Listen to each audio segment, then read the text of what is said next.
예수님께서 부활하시고 40일 동안 제자들과 함께 계셨습니다. 그리고 40일쯤 되어서 승천하시면서 약속하신 것이 있는데요, 성령님을 보내주시겠다라고 약속하셨습니다. 사랑하는 성도 여러분, 예수님은 약속을 지키시는 주님이신 것을 믿으십니까? 약속하신 것을 반드시 이루시는 하나님이시고 반드시 이루시는 예수님이세요. 그래서 제자들은 예수님의 말씀을 믿고 약속하신 대로 열흘 동안 기도하면서 기다렸어요. 그래서 오순절 되었을 때 장로님 기도하신 것처럼 마가의 다락방에서 120명의 제자들이 모여서 기도할 때에 성령님이 각 사람 위에 임하여서 함께하여 주셨습니다. 바로 그 성령 강림의 역사, 오순절 강림의 역사를 우리가 함께 기념하는 주일인데요, 과거에만 있었던 일이 아니고 오늘날에도 믿음의 사람들에게는 하나님께서 성령님을 보내주시는 줄로 믿습니다. 성령님을 체험하고 또 성령 충만하기를 원하는 갈보리 믿음교회 성도들이 되셔야 할 줄로 믿습니다. 말씀을 가만히 들어보시면 성령님이 충만하다라고 하는 것은 뭔가 우리 안에 가득 차 있다라고 하는 표현이지 않습니까?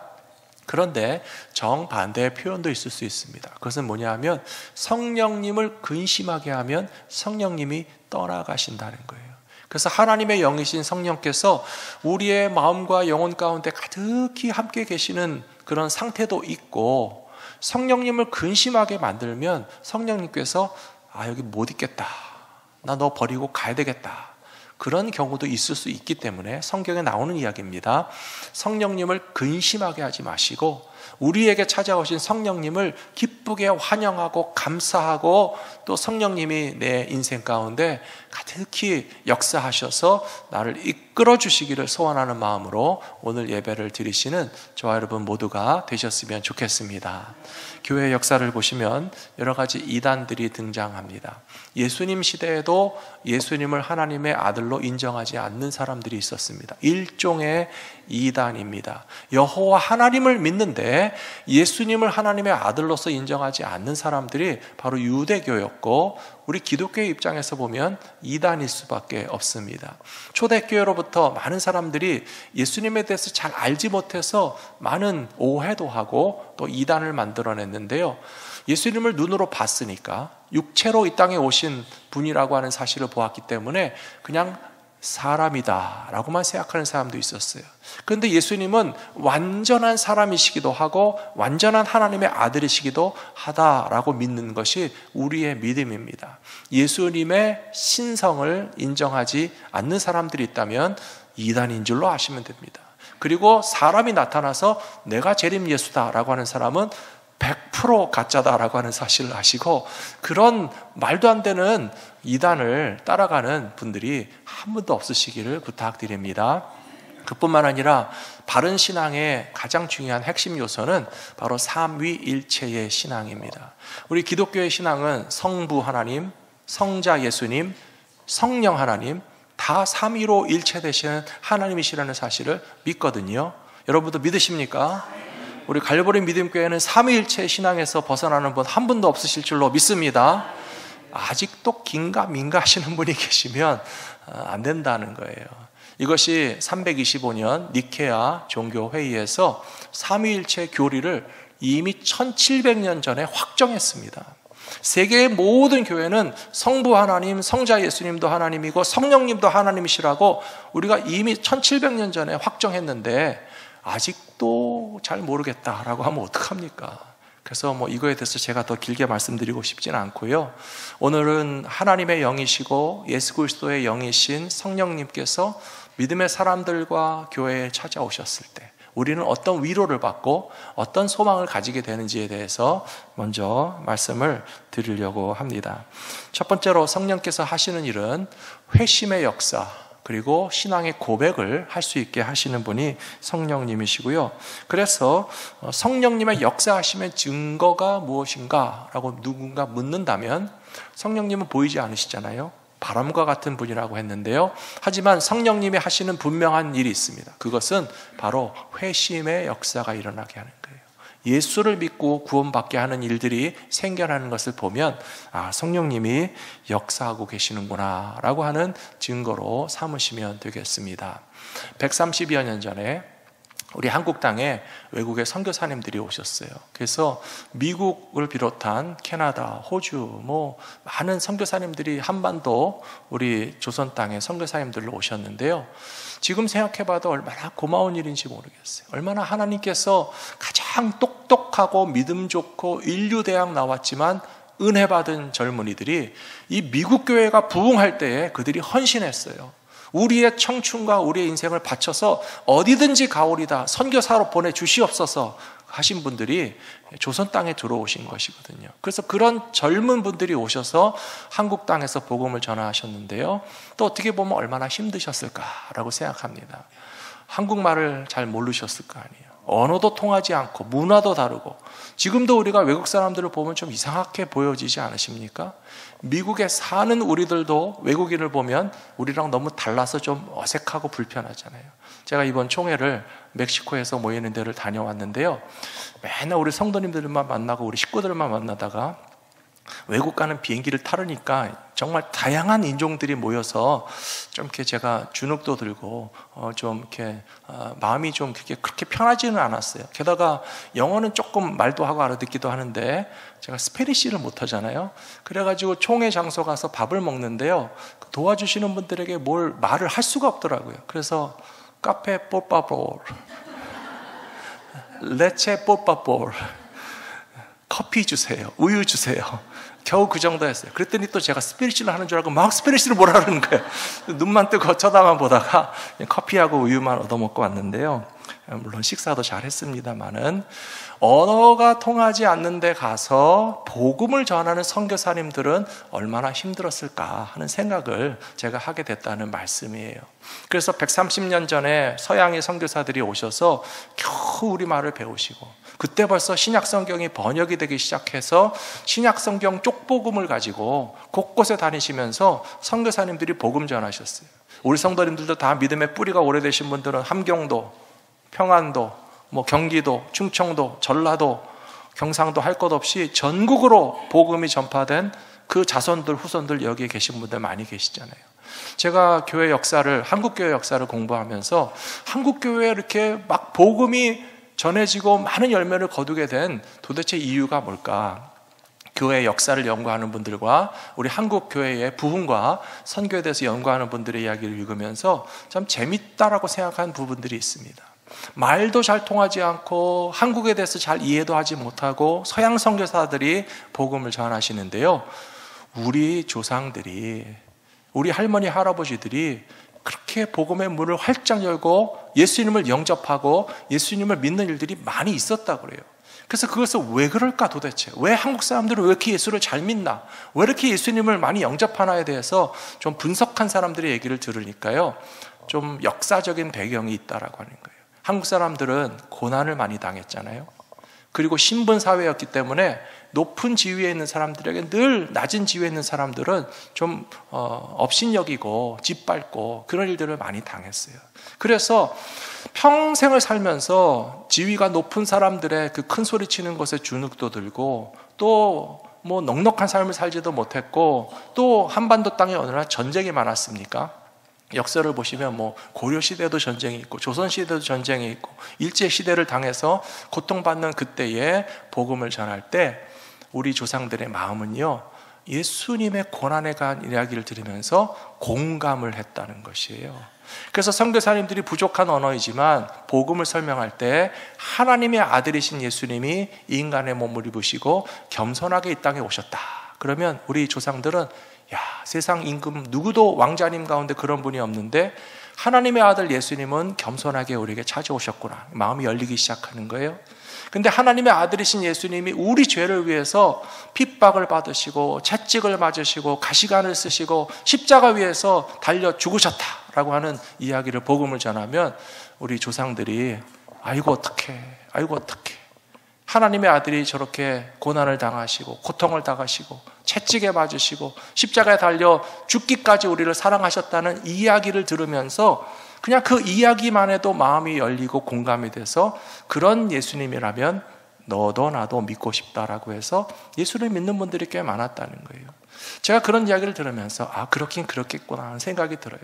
우리 민족이 고통을 많이 당했잖아요. 많이 배고팠잖아요. 예수님 시대에 예수님을 찾던 많은 사람들이 주로 어떤 사람들이었습니까? 병든 사람들이었죠. 귀신 들린 사람이었죠. 사회에서 좀 억압당하는 사람이었죠. 배고픈 사람들이었어요.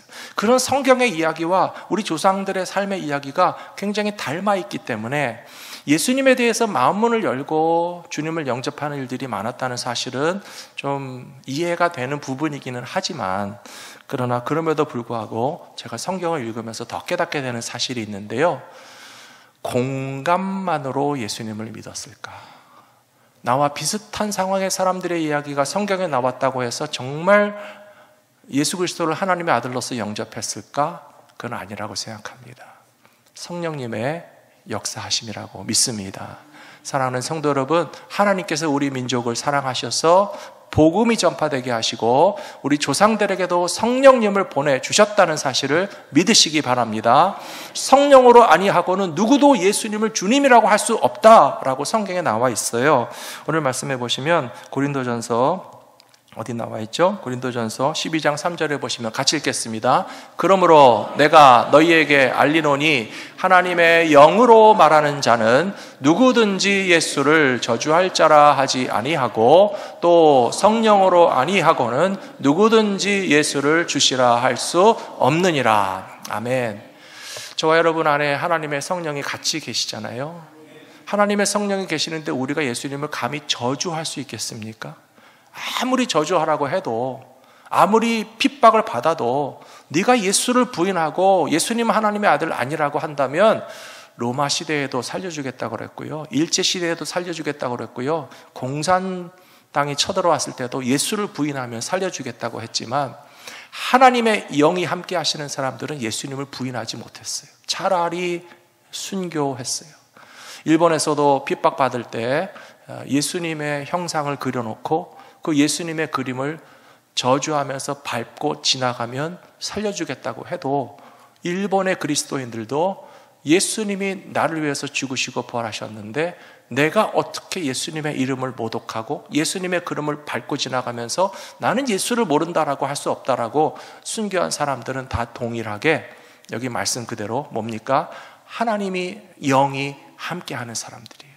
하나님의 영이 있는 사람들은 누구도 예수님을 저주할 수도 없고요, 그 대신 하나님의 성령이 함께하는 사람들은 예수님을 주님이라고 고백하는 믿음을 가지게 될 줄로 믿습니다.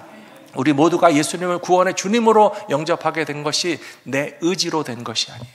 누가 권유한다고 해서 야 예수 믿어라, 그래서 그래 예수 믿을게, 그럼 얼마나 전도하는 게 쉽겠습니까? 세상에 그런 일들은 잘 일어나지 않아요. 친구에게도 전하면 우리가 교회 다니는데 내가 교회 다니고 예수 믿으니까 참 좋다, 너도 같이 내 친구인데 교회 가서 예수 믿지 않을래? 그럼 여러분 어떤 반응이 나오신가요? 너는 열심히 믿어, 하지만 나에게 강요하지 마.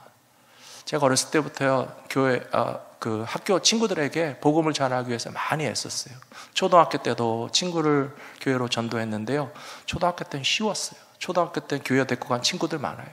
근데 중학교 때는 힘들었던 것 같아요. 1명이나 2명 정도. 고등학교 때도 1명, 2명 정도 할 수 있었는데요, 대부분의 친구들은 사실 저랑 제일 친했던 친구를 제가 복음 전하지 못한 게 두고두고 미안하고 죄송하고 회개하게 되거든요. 제가 고등학교 때 친했던 친구를 대학교 가서도 만나면 야 아무개야 교회 가서 예수 좀 믿자 그러면요, 마지막에 그 친구에게 무서운 말을 들었어요. 야 너 나에게 교회 가서 예수 믿자는 말 하지 마. 그러면 너랑 나랑 친구 끝이야. 그러니까 더 이상 그 친구에게 교회 가서 예수 믿자는 말을 못 하겠더라고요. 그래서 여러 번 시도했지만 그렇게 쉽게 나랑 같이 교회 가서 예수 믿자라고 하는 말 순순히 들어주는 사람이 별로 없어요. 근데 여러분이 전도해서 교회로 인도하신 분들은 얼마나 그 마음이 착하고 귀한지 모릅니다. 그러나 단순히 착해서만 아니고 우리와 친해서만이 아니라 우리가 인도해서 교회로 와서 예수 믿은 사람들에게는 성령님이 역사해 주셨다는 사실을 믿으시기 바랍니다. 우리도 복음을 전해서 영혼을 구원할 때에 우리의 힘으로 될 것이 아니고요, 친하다고 되는 것이 아니고요, 우리가 성경을 많이 알아서 말로 해서 되는 것이 아니고요, 성령님이 우리를 통해서 역사하시면 우리가 인도하고 초청한 분들이 주님 앞에 나와서 예수 믿고 구원받는 기쁨을 누리시게 될 줄로 믿습니다. 두 번째로, 담대히 복음 전하는 이런 확신과 능력을 성령께서 우리에게 선물로 주신다는 것입니다. 오늘 본문 말씀해 보시면 29절에서 주 예수의 이름으로 담대히 말하고 헬라파 유대인들과 함께 말하며 변론하니 그 사람들이 죽이려고 힘썼다. 누구를 말할까요? 이것은 사울이라는 청년에 관한 이야기입니다. 사울이라고 하는 청년이 다메섹에서도 예수님의 이름을 증거했고요, 예루살렘에 와서도 나는 이제부터 예수 믿는 사람입니다 라고 간증하고 전도했거든요. 그랬더니 그 사울이 복음 전하는 것을 미워해서 죽이려고 하는 사람들이 있었다는 것입니다. 오늘 이 사울이 누군지 좀 설명드리겠습니다. 다 아시겠지만 이 사울이 변해서 나중에 누가 됩니까? 바울이 됐어요. 사울이 변하여 바울이 됐어요. 이름만 바꾼 것이 아니라 이 사울이 바울이 돼서 예수님의 복음을 전하는 사도의 사명을 감당했기 때문에 우리가 항상 사도 바울 하는데요, 어떤 분들은 그럼 사도 바울을 두 글자로 줄이면 사울인가? 그건 아니에요. 그냥 옛날 이름이 사울이었고 사울이 나중에 사도 바울이 됐어요. 근데 이 사도 바울이 예수 믿기 전에 사울이라고 하는 사람으로서 행했던 모든 일들을 교회가 다 알고 있다는 거예요. 그리고 교회가 두려워한다는 거예요. 예수 믿는 사람들이 이 사울이라고 하는 청년만 나타나면 무서워서 벌벌 떨었어요. 왜 그런지 아십니까? 스데반 집사를 돌로 쳐서 죽일 때 앞장섰던 사람이 사울이에요. 근데 사울이 앞에서 성경 7장 8장을 보시면요, 스데반만 죽인 것이 아니라 예루살렘에 있는 집집마다 돌아다니면서 이 집에 예수 믿는 사람 있어? 예수 제자 있어? 나와! 다 잡아가지고 감옥에 가두는 일을 했던 사람이 이 사울이라고 하는 청년이었어요.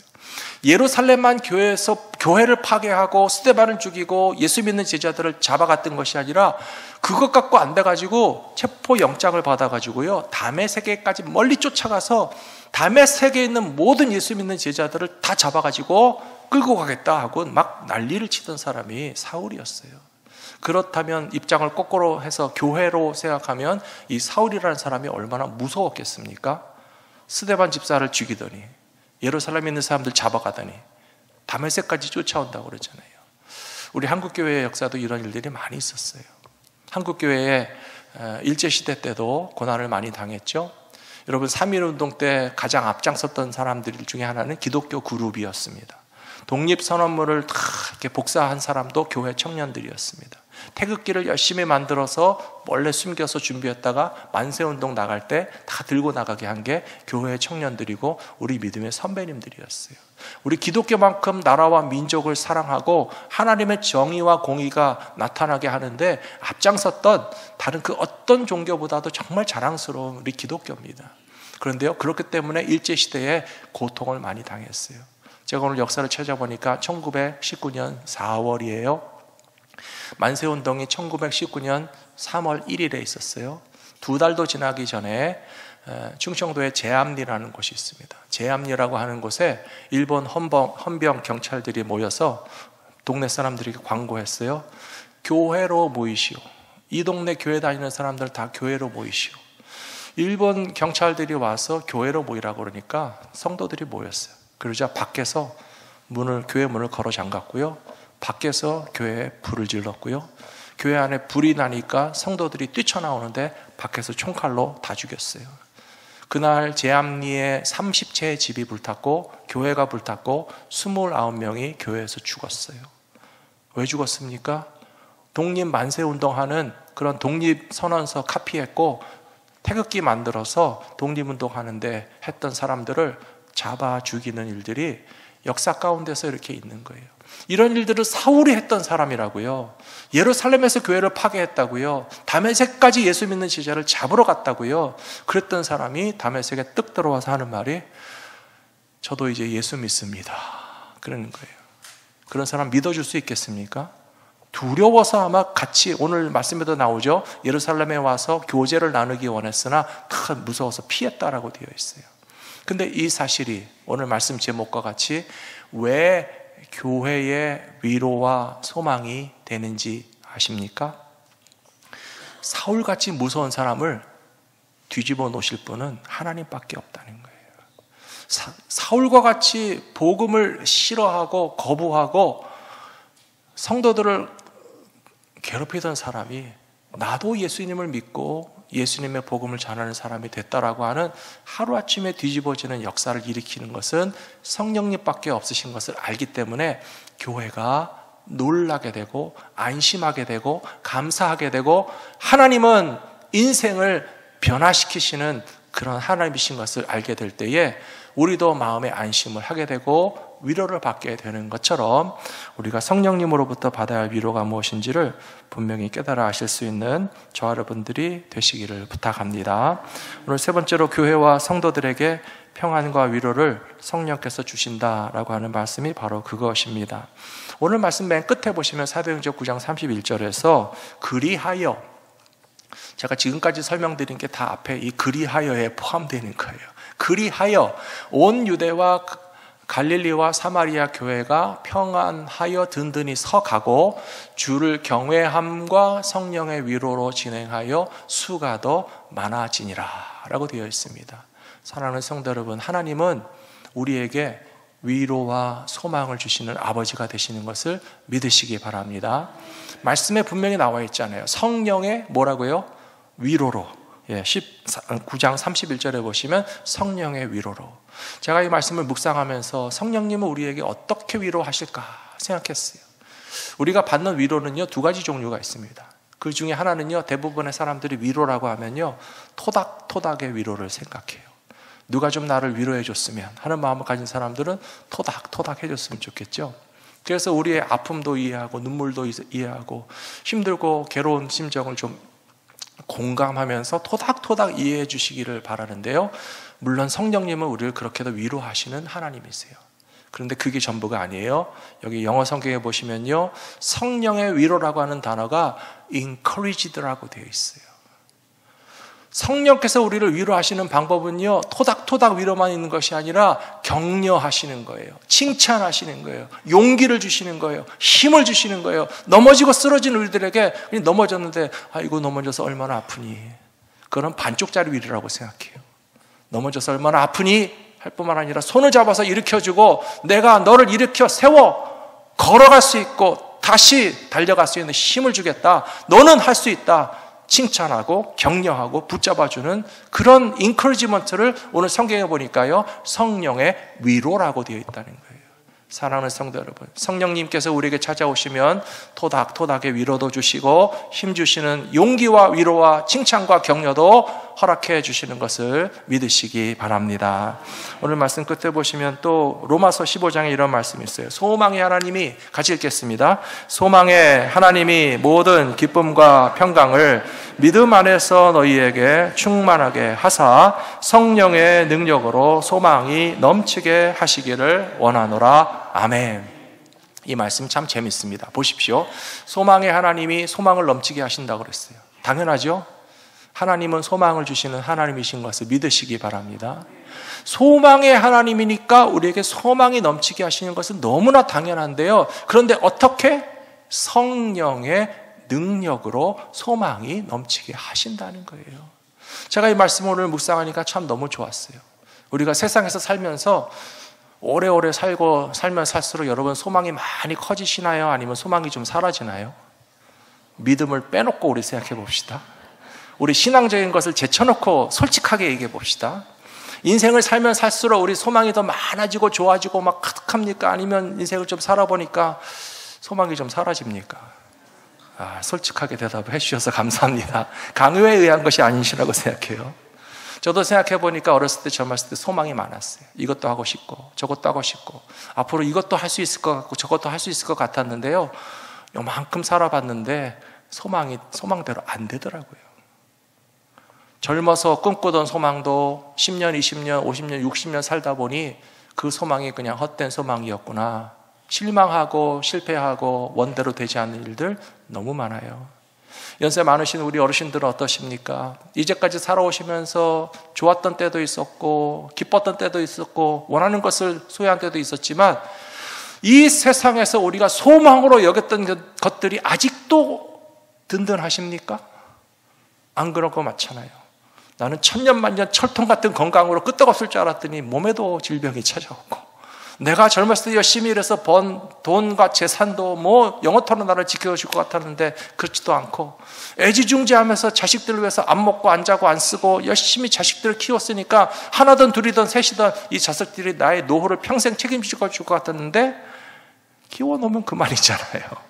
우리가 세상에서 소망으로 삼던 것들은요, 건강도 영원하지 않고 재물도 영원하지 않고 자식도 충분하지 않고 세상에서 우리가 소망으로 삼던 것들은 진짜 소망이 아니라는 거예요. 그런데 소망의 하나님께서 우리에게 소망으로 가득하게 하시는 것을 어떻게 하신다라고 되어 있습니까? 성령의 능력으로 주시는 소망만이 영원토록 우리를 실망하지 않게 하시는 참 소망이 되시는 것을 믿으시기 바랍니다. 그러므로 하나님의 성령이 우리에게 찾아오셔서 주시는 위로가 뭐라고 말씀드렸어요? 토닥토닥이 전부가 아니고 우리를 격려하시고 칭찬하시고 인커리지 하면서 다시 일어나 달려갈 수 있는 그런 위로를 주실 뿐만 아니라 하나님의 성령이 주시는 소망이 참된 소망이라는 사실을 기억하며 살아가시는 모든 성도들 되시기를 축복합니다. 로마서 5장 5절에서 이렇게 되어 있습니다. 소망이 우리를 부끄럽게 하지 아니함은 우리에게 주신 성령으로 말미암아 하나님의 사랑이 우리의 마음에 부은 바 됨이니라고 되어 있어요. 앞에서도 잠깐 말씀드렸지만요, 성령 충만이라는 것은 우리를 채우신다는 뜻이에요. 우리와 같은 인생에 하나님의 영을 가득히 채워주신다니까 얼마나 감사합니까? 우리와 같은 인생을 하나님이 사랑해 주신다니까 얼마나 감사합니까? 성령 강림절에는 하나님의 성령이 제자들에게 찾아오신 날이거든요. 우리들에게도 성령님을 찾아오셨다라고 말씀드렸잖아요. 믿으십니까? 여러분, 예수님을 주님으로 고백하십니까? 하나님을 아바 아버지라고 부르실 수 있습니까? 성령님이 같이 계시다는 거예요. 우리와 같이 계시는 성령께서 우리에게 위로와 소망 주심을 믿고 결단코 성령을 근심하게 하지 마시고 늘 성령 충만한 신앙생활 할 수 있는 우리 교회와 성도님들 다 되시기를 주님의 이름으로 축원합니다.